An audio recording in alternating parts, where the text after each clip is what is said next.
hvert fald. Velkommen til indvielse af det nye klubhus for Ans IF Søsport og mountainbike her i Ans. Det er rigtig dejligt at se så mange mennesker fra by og fra omegnen, og det er jo rigtig dejligt, at vi har fået sol til at deltage i vores arrangement. Det har vi ventet meget, meget på. Historien bag vores hus, det går mange år tilbage og er etableret med baggrund i det, der hedder Tange Sø, Jolle og Surferklub. Den klub, den blev stiftet den 2. i 5. 79, altså for 38 år siden. Og den første bestyrelse bestod af Karl Jørgen Heide, Lars Christiansen og Sander og Ruth Petersen, samt 2 repræsentanter for sejlerne. Cheftræner, det var Martin Jonsen. Klubhuset består af en gammel træhus, som blev hentet i Kongensbro.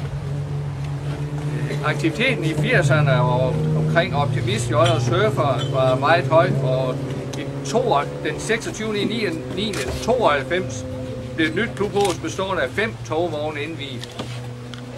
Det var disse togvogne, vi tog afsked med i efteråret 2016 efter næsten 25 års forløb. Ja, som sagt, så var aktiviteterne i 80'erne og 90'erne op til 2011 meget høj, og man havde rigtig mange stævner her i området. Rigtig mange dygtige sejlere, blandt andet nogle, der tog medaljer både i Danmarks mesterskaber og nordiske mesterskaber. 2011 fik Ans IF henvendelse fra Jolle-klubben omkring en sammenlægning, og det blev en realitet med udvidelse af aktiviteterne i kajak og kano. Alle de gamle bøger omkring Tange Sø, Jolle-klub og videre ligger inde i huset, så hvis der er nogen, der er interesseret, kan I se det. Vi fortsatte aktiviteten i gamle togvogne for at se, om interessen for søsporten var der. Der blev investeret i kano og kajakker og videre. Interessen for søsport var fra start meget flot, og vi er i dag omkring 70 medlemmer. Rigtig mange medlemmer, som gerne vil sejle, et bredt udsnit af både og instruktører, som har lyst til at arbejde med søsport, og grundlaget for at starte arbejde med det her nye klubhus. Programmet for dagen, det er, at Jarl Gorsen vil sige lidt her, Karl Lau vil sige noget fra Ans IF, Kim Lynggaard vil præsentere huset, Kim Lynggaard vil også præsentere søsporten, Thomas Lindberg vil sige noget om mountainbike, og så vil vi foretage en officiel indvielse her i klubhuset, hvor at vi har nogle unge sejlere, der vil klippe den røde snor, som om at det er åbent. Vi vil så efterfølgende bede folk om at gå med over til Solbåden og være med til at indvie Solbåden og deres nye aktiviteter over ved huset. Og så håber på, at I alle sammen kommer tilbage, for så er der øl og vand og kaffe og kage og sol og godt varme. Der er åben havn over ved Ask, hvor folk også er velkommen til at gå ind og kigge. Der er sejlads med Solbåden. Der er opvisning af mountainbikerne. Der er udskænkning af smagsprøver over fra hjørnet herovre, hvor vi kan blive stående. Og så er der præsentationer af biler fra Tange Sø Veteranklub. Velkommen alle sammen. Jeg inviterede mig til lige at sige nogle ord. Som formand for det tekniske udvalg i Silkeborg Kommune har vi jo haft en stor finger med i det her, men jeg har jo, som de fleste af jer ved, jo også nogle mere personlige følelser fra stedet her, så det er selvfølgelig en ære at få lov til lige at sende det her på vej med en hilsen. Så det er jeg rigtig glad for. For ikke så frygtelig lang tid siden, der skrev Midtjyllands Avis en artikelserie om nogle områder her i Silkeborg Kommune og i området. Og deres tema eller metafor, det var med udgangspunkt i humlebien. Og pointen var, at som vi alle ved, at humlebien er jo i virkeligheden for stor i forhold til dens vinger, og den burde faktisk ikke rigtig kunne flyve. Men det kan den jo alligevel. Og på samme måde havde Midtjyllands Avis en vinkel til, at der var nogle ting, som faktisk ikke rigtig burde kunne lade sig gøre. Men der var bare nogle steder, hvor der var kræfter nok til at få det til at ske alligevel. Og det er jo naturligvis gået op for de fleste af jer, at metaforen og parallellen er åbenlyst til det her sted. Fordi det ligner jo egentlig bare et hus. Men det er en fuldstændig fantastisk kraftpræstation, vi står overfor i dag. Intet mindre. Og derfor er der altså ros til de to projektledere, der står her ved siden af mig. Ros er en fuldstændig fantastisk karakter, fordi jeg ved altså, hvad jeg snakker om. For Jørgen og jeg, vi boksede noget med det område derovre for en 4-5 år siden. Og der tumlede vi også lidt med at gå i gang med det her. Men vi blev faktisk advaret af de kloge hoveder i fonden og på kommunen, og de sagde, at det er for stor en mundfuld. I kommer ikke i land med det. Og jeg er ked af at sige det, når der er så mange, der hører på det. Men jeg stak simpelthen halen mellem ben og sagde, det er nok rigtigt, det bliver nok for voldsomt. Vi bliver nok nødt til at nøjes. Så da Kim han kom til mig 2-3 år senere og sagde, nu går vi i gang igen, så var min glæde selvfølgelig stor. Og min opbakning fuldstændig utilsløret, men da han forlod køkkenet, der tænkte jeg alligevel, det er altså ikke sikkert, at de kommer i land med det. Så at de har rejst over 1,5 million kroner til det her, det er simpelthen fuldstændig vanvittigt. Tillykke med det, det er fantastisk. Og hvis det så bare var det, kunne man så sige, men altså det at få en tilladelse til at bygge et hus så tæt på en sø, det er ikke sådan bare lige. Og det er jo inde i motorrummet, at det område, jeg selv sidder i, og jeg har oplevet Kim Lynggaard på helt tæt hånd tabe alt modet på cirka 3 minutter. Og hive sig selv op ved hårrødderne igen og komme i land med det her. Og få skaffet den tilladelse og få skaffet argumenterne og få det her rejst. Så Kim, det er en kraftpræstation, I har gjort, I to. Så I har været igennem mange frustrationer og hårdt arbejde, og det skal I saftsus med have tak for. Hvis der var medaljer at dele ud, så skulle vi have haft en af dem. Så tak for det. Men udover den her historie og anekdoter om de to herres vej gennem systemet, så er det her jo et hus. Og det er jo noget, der bliver en kilde til glæde for rigtig, rigtig mange mennesker, og det starter jo nu, kan vi se. Jeg ved ikke, hvor mange I er. 250 mennesker lige nu. Så det er en god start. Og det er jo et hjemsted for sunde interesser. Sejlsport, mountainbikes, det bliver vel ikke bedre. Sammenhold, nydelse ude i naturen. Det er jo værdier, vi alle sammen hylder. Så hvis sådan et projekt her ikke skulle have vinger, hvad skulle så? Og så som et ekstra lille krydderi kan jeg jo fortælle jer, der ikke lige har tænkt over det, at både mountainbike og sejlsport er jo rigtig tit mænd og kvinder i meget stramt siddende tøj. Så hvis man synes, at man vil have ned på klubaftener for ligesom at nyde naturen og de folk, der udøver deres sport, så kan man jo også blive drevet af det måske. Så skal vi ikke bare sige tillykke til os alle sammen med det her projekt, som måske en mand med indsigt ikke rigtig troede på for 3 år siden, og nu må bøje sig i støvet for det, der blev realiseret. Tak skal I have. Tak for det. Fremarbejdet for huset og aktiviteterne, der skal foregå her. Jeg vil ikke vende meget tilbage til, når vi har Jørgen inde på henvendelsen i 2011, som vi fik fra daværende jolleklub, om vi var interesseret i en fusion, fordi de havde det ikke godt, og det knep med at få bestyrelsesmedlemmer, og det knep også med at finde ud af at få aktiviteterne til at fungere. Vi snakkede om det i bestyrelsen jo, og nu er det sådan, at vi har jo en ret flad organisation i Als Idrætsforening. Er der en kreds af mennesker, der har fået en god idé og kommer og siger, vi vil godt sådan, og kunne vi ikke sådan, så plejer vi jo som regel at sige, men det er en god idé. Vi opretter et udvalg, og I kommer med et budget, og så ser vi på det, og så kører det. Det her, det var lidt anderledes specielt, for her arbejder vi jo en flok i gårdsøjne huse, togvogne, plus en forfærdelig masse udstyr.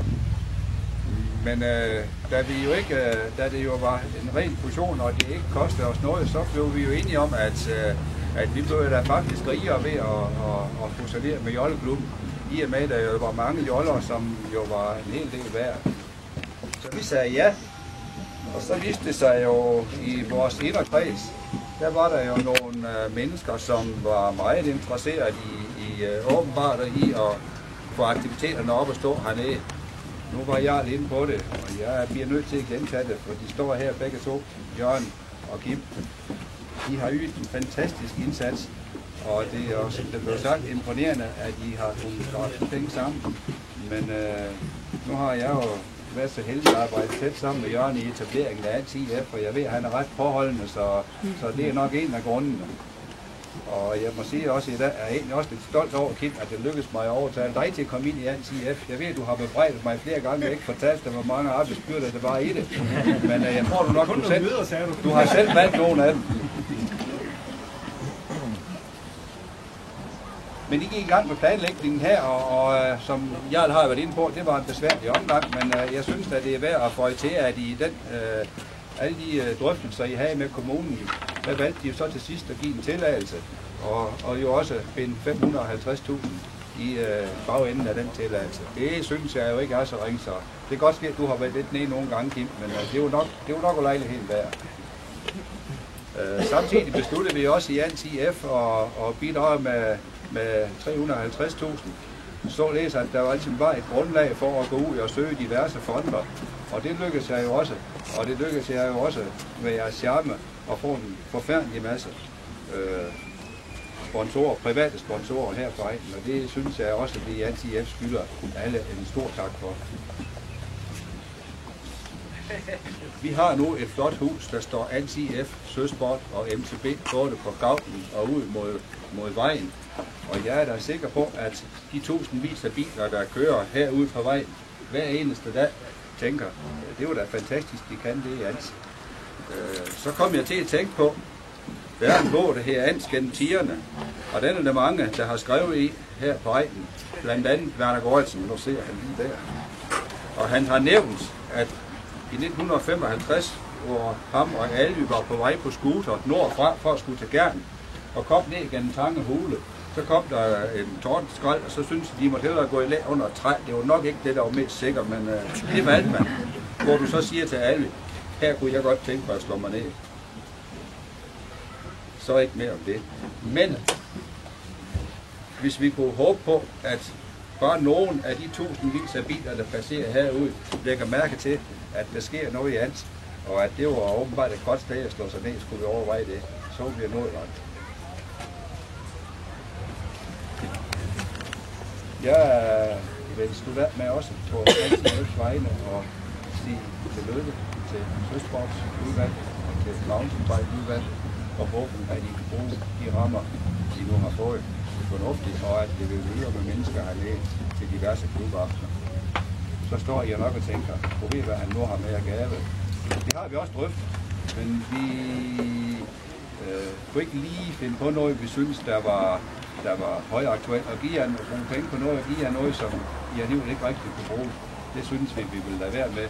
Men vi snakker så om, at når I nu var overalt ved Stibitassen her og kom i gang med hverdagen, så kunne det være, at I stødte på noget herinde, som I mangler. Så må I komme og sige til. Tillykke med det. 2 måneder har vi jo gået hernede stort set i døgndrift, så der har været utrolig mange frivillige til at hjælpe med at lave det her. Også tak til ANTIF, som troede på det her projekt. Uden at de ligesom var med til at fundraise det, så kunne det ikke blive til noget. Men også til Guden og Centralen, at vi har fået lov til at bygge huset på jeres jord, og vi fik lavet det skilleregulering, som var lige ved at tage livet af os. Så uden af jer alle sammen, så var der ikke noget hus. Igen tak til alle sponsorer, som I kommer ind og ser lidt senere.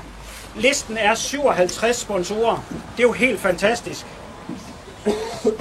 Det næste det er også stor tak til alle håndværkerne, og især til Hans Henrik. Hans Henrik er jo perfektionist. Han er desværre ikke endnu, kommer lidt senere. Det har vi nyt godt af. Hvis I går ind og ser, der er ikke noget, der overhovedet vender forkert derinde.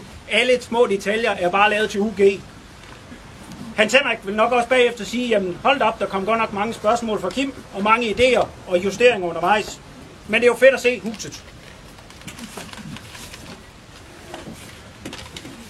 Tilbage til lokale.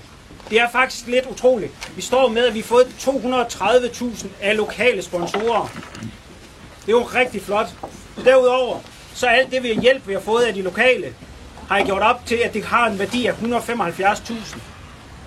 Så vi arbejdsnak næsten 400.000 af bare lokale. Plus det, vi fik fra kommunen, det vi har fået fra ANTIF, og så har vi fået 180.000 fra lokale anlægsfonden. Og på den måde har vi egentlig kunnet bygge det her hus. Jeg har lige nogle få personer, jeg gerne lige vil sådan lige highlight. Sonja, arkitekten, står herovre. Ja, vi har haft mange sjove sms'er og samtaler om, hvordan lige huset skulle tegnes. Men det er fedt, det vi har fået tegnet. Jarl, ja, du startede drømmen, men du slukkede den også, dengang vi havde møde, og vi lige pludselig ikke måtte være med. Og det var sgu lidt hårdt. Men jeg er glad for, at du var med dengang, og jeg kan stadig huske den 1. september 2016 inde på kommunen, hvor vi lige pludselig fik at vide, at huset kunne slet ikke ligge her. Ringede til Rasmus, og vi fik lige lavet en skilleregulering i løbet af 5 minutter, og så kørte vi. Så stor tak. Så er det dig, Jørgen. Vi er jo lidt forskellige, men vi er et godt makkerpar. Vi er måske ikke altid helt enige, men vi finder som regel ud af det, og vi supplerer egentlig meget godt hinanden. Og jeg tør slet ikke tænke på, hvor mange sms'er og telefonsamtaler vi har haft det sidste års tid. Så det er alligevel gået stærkt, selvom vi siger, at det var tilbage i 2011, vi startede det her projekt. Fordi i februar 16 fik vi de 550.000 fra kommunen. Så gik det slag i slag, og i november der fjernede vi togvognene. Soklen stod inden jul, og nu kan I se, nu står vi her i maj, og huset er helt færdigt. Det har selvfølgelig været sjovt, det har også været lidt hårdt, men jeg kan også se, at der er givet nogle nye bekendtskaber rundt i byen. Nogle af de frivillige, som ikke kendte hinanden, er kommet til at kende hinanden, så sammenholdet i byen er blevet bedre. Og det er jo fedt at se det sammenhold, vi kan få som by af sådan noget som det her. Huset er stort, 240 kvadratmeter, og vi tror faktisk, det er okay de næste år. Men vi har allerede flere planer. Vi har forberedt til en sauna, så en gang, når vi ligesom får sammen til det, så skal der være en sauna her også. Vi vil gerne have en bro mere. Der er plads til mere udstyr, og så må vi se, hvad det ellers det næste bliver. Så i hvert fald, vi har masser af planer. Kort sådan lige om søsport, for jer, der ikke kender til det. Søsport er jo både kajakker, men også sejl. Vi har sejl med mange forskellige typer joller. Helt fra små joller og tennisjoller og op efter, hvor der kan være flere personer i. Vi kan også surfe hernede. Vi har kanoer, og vi har faktisk også kajakpolo derude på søen. Så der er alle muligheder i søsport. Det eneste, der egentlig stiller krav, det er, at man er 7 år og kan svømme, og så ellers op efter. Så kom på en klubaften. Vi er hernede fra kl. 18 til 20. Vi er 12 instruktører, så vi skal nok lære jer at kunne komme på søen. Og vi holder også begynderkurser for kajakroer, og det hænger der mere om inde på tavlen, så hvis der er nogen, der skal lære at ro kajak, så kan vi nok også lære af det. Så men ellers så til sidst, så vil jeg egentlig bare byde mountainbike velkommen i klubhuset. Så vil Thomas tage over. Vil vi da også gerne ønske specielt Jørgen og Kim stort tillykke med det her fantastisk flotte hus, og også søsport selvfølgelig, og alle de mennesker, der bruger søen.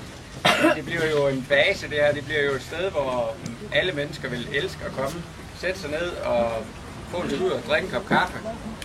Et samlingspunkt har de skabt. Fantastisk. Tillykke. Stort. Det her hus er i mine øjne ikke bare et klubhus.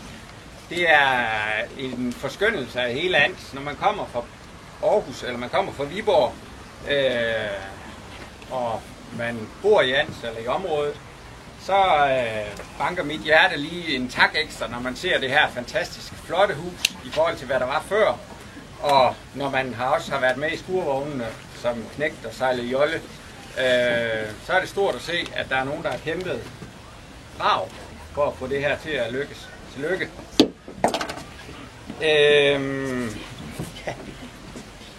MTB er meget glade, og det er som I meget glade for at få lov til at have base sammen med jer.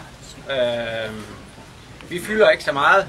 Vi er meget ude, men det er lækkert at have et sted og kan komme både før og efter. Vi har været ude at cykle, og også være sammen med jer selvfølgelig.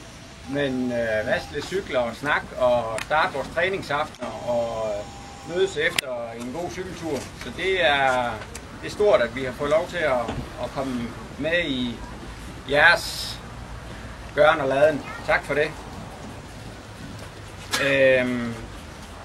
Ans IF MTB er en nystartet gren inde under Ans IF, og det vil sige, at vi har meget at lære, og vi er ikke så mange endnu, men det bliver vi, det er vi ikke i tvivl om. specielt med sådan nogle fine forhold her, skal vi nok komme i, eller få tilslutning. Klubben tæller nybegyndere, og den tæller super dygtige mountainbikere. Det er ikke dermed sagt, at man skal være super dygtig til at cykle for at være med i ANCIF MTB, men har man lyst og mod på at komme ud og cykle lidt, så er der folk, der er uddannede instruktører til at lære jer at cykle. Og det, vi starter med fra 16 år i år og op efter, og arbejder på at få nogle juniorer trænere i den kommende tid. Men alle kan være med, og som sagt, så bor vi jo i et smørhold. Vi bor lige rundt om den her fantastiske sø. Vi har søen, vi kan cykle rundt om. Vi kan cykle til Bjerringbro. Der er spor i Gjern. Vi har selv bygget noget heroppe på Vandværksbakken, som bliver rigtig godt og er rigtig godt nu. Det er hårdt, men det er sjovt, og vi har det sjovt. Og det er nok, hvad skal man sige, udgangspunktet for vores lille cykelklub, at det skal være sjovt, og alle kan være med, som i alle.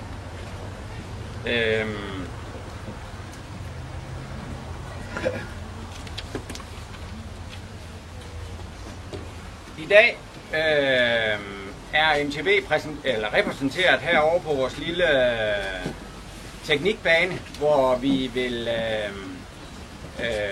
lære folk at cykle. Der er fri mountainbike, der er cykelhjelm, der er alt sikkerhed, som der skal være. Og cirka klokken 3:30 bliver der afholdt en lille konkurrence, hvor man bliver udfordret lidt.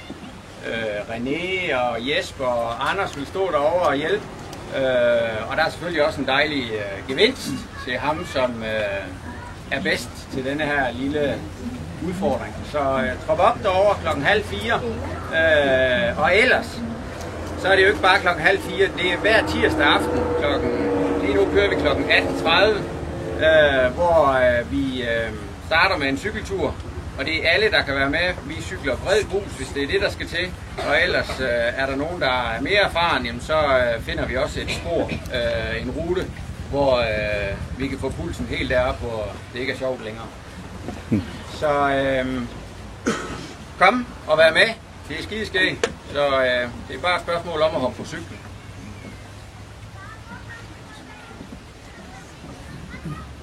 Et stort tillykke igen til Kim og Jørgen og Søsport. Vi skal samle nogle børn, fordi vi skal klippe den snor heroppe. Den er sat op, så vi skal have fat i alle de søde børn. Jeg har lige ingenting. Godt. Jamen så venter vi lige. Så hopper jeg ned og siger tak. Og Jørgen.